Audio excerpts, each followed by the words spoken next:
of the one-day retreat, but it's the beginning of the Vasa 3-month retreat. So that's life, isn't it? There's an end, there's a beginning. They come together.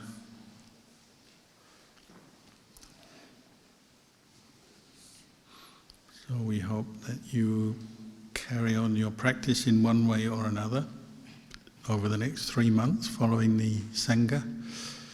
Maybe doing some meditation every day, offering dana, keeping precepts, listening to Dharma, chanting. This is the time to set your goal. So you might, like the little girl this morning, she was setting her goal, how many minutes she'll meditate with her mum every day before she goes to sleep at night. She said her biggest problem was laziness. I think that applies to everyone. We get lazy, don't we? We forget the Dhamma, we forget the Buddha, forget the Sangha, forget the meditation, forget the chanting. So that's why we have retreats, and that's why we encourage you to set your own goal on your daily practice. Then you have a chance to watch your mind.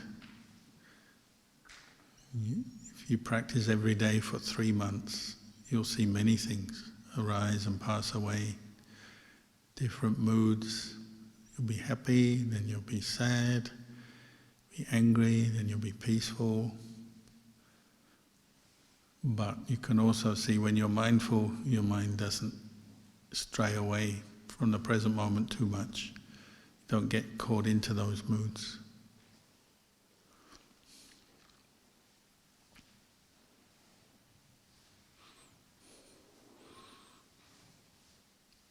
This is what the Buddha taught us, what Luang Por Chah taught us. The real suffering that we can deal with is in our own mind.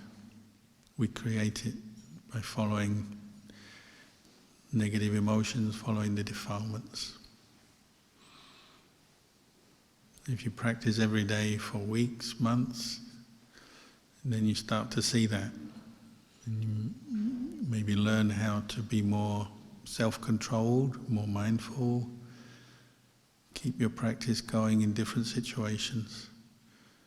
Why does our mind get stirred up? It's by what we call the worldly dhammas, the 8 worldly winds. Gain and loss, praise and blame, status and honour and loss of status, pleasure and pain. These 4 pairs of experience bothering us all the time or affecting us all the time. The Buddha encouraged us to stay mindful so we don't get lost in them. Don't get lost in the praise, don't get lost in the blame, don't get lost in the gains, don't get lost in the losses. To accept them, everything comes according to causes, conditions, karma, but to be mindful. When we're not mindful, then our mind becomes like lopsided, loses its balance. We become stuck in excitement, elation sometimes, when things go our way. Or we become disappointed, miserable when they don't go our way. The ups and downs of life. They're just reflected in the way we feel, the way we think. If you maintain mindfulness, then your mind doesn't have to go out of balance. You just know the experience as it is without getting attached to it. And this is the value of mindfulness. It leads on to wisdom and understanding. You know, oh, that's just the way it is. Things don't last, things change. One day they praise you, next day they blame you. One day they pay you, next day you have to pay your bills, so your money's gone. Then they pay you again, and then you lose your money again.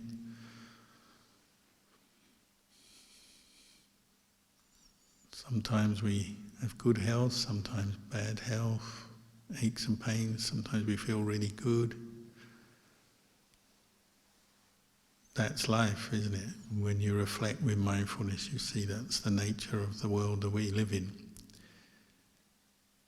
Changing according to the different situations, conditions.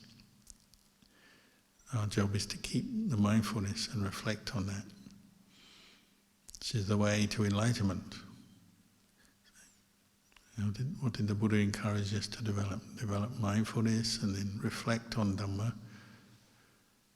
And then you start letting go and you feel the release, letting go of your attachments, so your mind becomes more peaceful inside. Even if the world outside is in a big mess, which most of the time it is, or seems like it, doesn't matter if you're bringing up mindfulness and reflecting on the inside.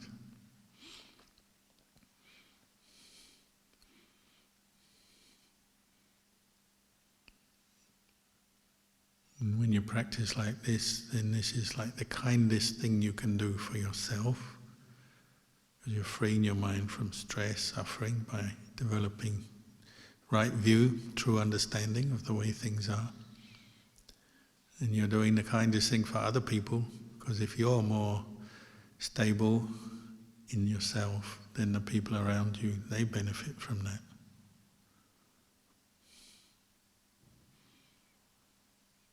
So who does the most good for the world, other than the Buddha?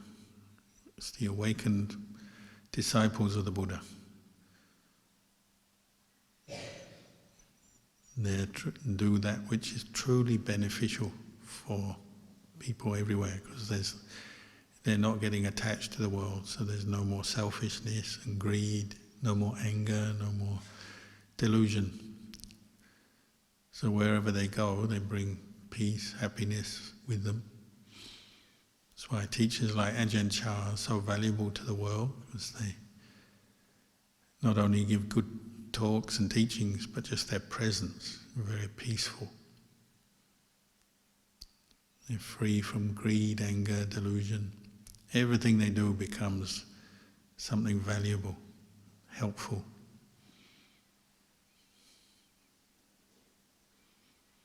That's why if we go to see some great teacher, you meet the teacher, just meeting them you feel happy, even if they don't say anything. Just seeing them, meeting them, maybe making an offering or listening to their talk. But just seeing them is already enough to brighten your mind. What we chant in the Mangala Sutta, Sammanananja Dasanang, seeing a samana, a peaceful person, is a great blessing to the world. If you can bring up the same qualities in yourself, even more blessing to the world.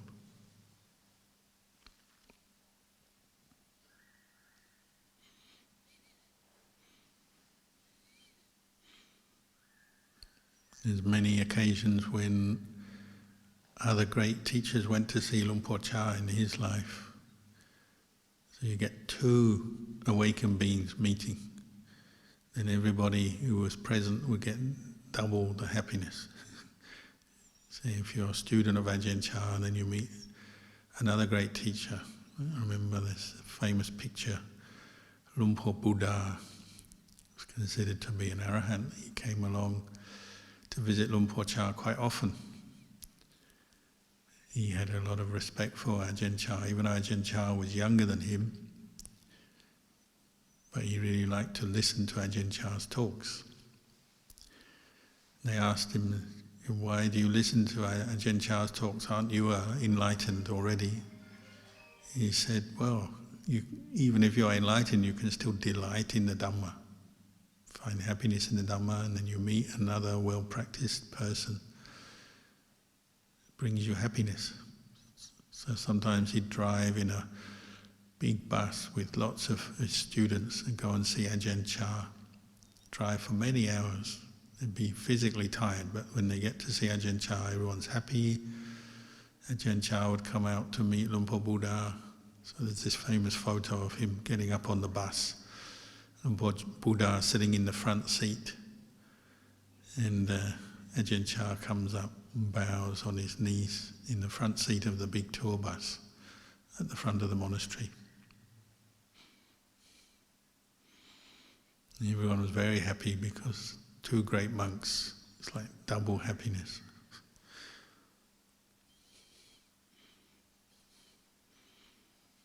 And this is the value of Dhamma. When you practice Dhamma, brings up the happiness in your own mind, and you're passing that on to other people. Even though the Buddha, as we chanted just now, the Buddha passed away thousands of years ago, but his Dhamma and his influence is still here. So every day we can chant, listen to the Dhamma, meditate, recollect the Buddha. If you're meditating, you can recite Buddho, Buddho, Buddho. Every moment you're reciting Buddho, your mind is brightening, letting go of the more negative thoughts and attachments. If you're walking, every step with Buddho, you're brightening your mind, letting go of attachment. It's up to us to practice. If you understand that, then you can make everything into your practice. You might think going to work, how does that relate to practicing what the Buddha taught? Well, you go to work and you can try to follow 5 precepts when you go to work out of faith in the Buddha. Try to be mindful, do your job well, be kind to the people around you, helpful. You can do all of that out of your faith in the Buddha, Dhamma, Sangha. Practice isn't just meditation alone, it's also putting the teachings into practice wherever you are. Being kind to your family, being patient when there's misunderstandings, kind to your friends, kind to your work colleagues, even when they don't behave very well. Try to be patient with that, be kind. Let go of your own anger. You can practice this for 3 months. Make your determination. I'll practice for the next 3 months. I'm sure many good things can come from that. So we wish you all well with your Dhamma practice, and we give our anumodana. In a moment we'll give a blessing in appreciation of all your effort today and up until now, and in the future. Give our anumodana. May you continue to flourish and find peace and happiness from the Dhamma.